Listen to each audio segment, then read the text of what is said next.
Today we're making some of my husband's favorites in honor of Father's Day. Let's get started.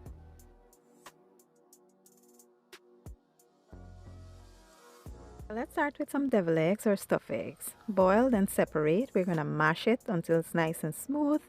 And then we'll come in with some mayonnaise. I like to add some sweet relish, some complete seasoning, and a little bit of mustard. Now, I think sometimes we forget that mayonnaise can be high in sodium depending on the brand, so you really don't need a lot of seasonings here. So once you're done, you want to just go ahead and fill those eggs up. And yeah, that's basically it. I like to garnish with some paprika and some parsley. And like I said, it's so simple.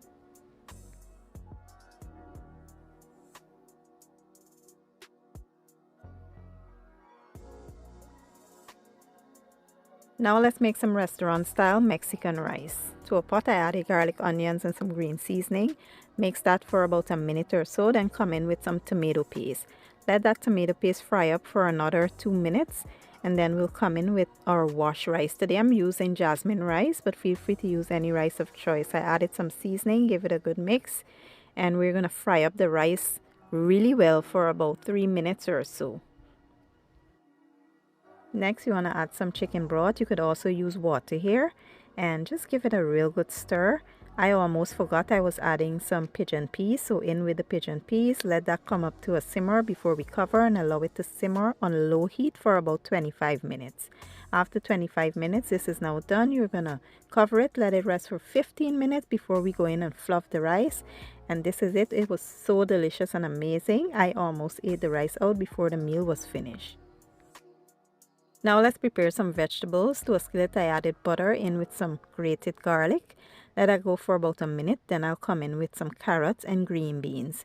Give that a good stir and add a little bit of seasoning for flavor and taste. Toss it well, and then we'll add a little bit of chicken broth just to steam it and soften up the vegetables a bit. Once you cover it, let it go for about 5 minutes. And once that liquid evaporates, it is all done. Now we can set this to the side and prepare our entrees. Next up, we'll be making some lamb chops. I already washed and patted dry. Here are the seasonings I'll be using, and I will create a marinade using some oil, some jerk seasoning, and a little bit of browning. So you will mix that really well to combine, and we will coat the lamb chops with this marinade. Once done, you want to set aside and let it sit for about, let's say, an hour or two.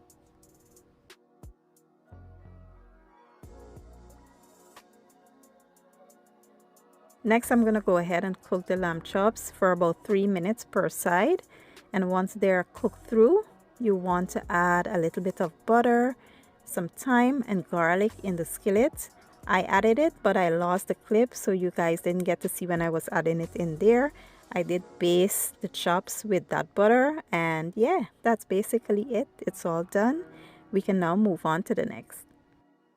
Next up, we'll make this delicious honey lemon chicken. So I will coat the chicken thighs with some oil in with some seasoning, green seasoning as well, and we will let that marinate for about 2 hours.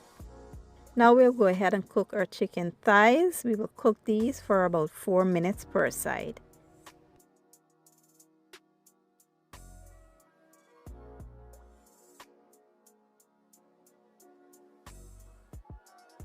Once done, remove them and set aside, and now we will prepare the glaze for the chicken. So into the same skillet, I added some butter, then in with some garlic and lemon zest. We will give that a stir, let it go for about a minute, then in with some lemon juice, some soy sauce, and some honey. Give it a stir, allow it to thicken up, and then we will introduce our chicken thighs back into the skillet. You want to cook these for a minute per side. Once it is nice and cooked on one side, flip it over.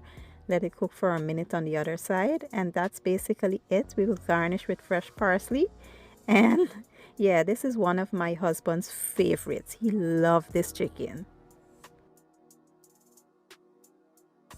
Now let's prepare some curry fried shrimp. So in with some green seasoning, then I will add some other seasonings along with some curry powder, jeera, and 1 egg. We're going to mix this well to combine, and just let it sit for about 10 to 15 minutes. Then I coat it with plain flour and cornstarch. Do not season it because then you will make the shrimp salty.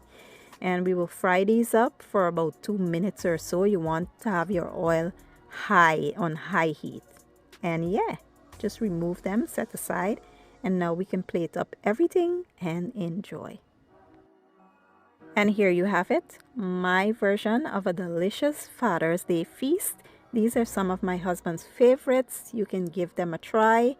And I would like to wish all the lovely fathers out there a happy Father's Day in advance.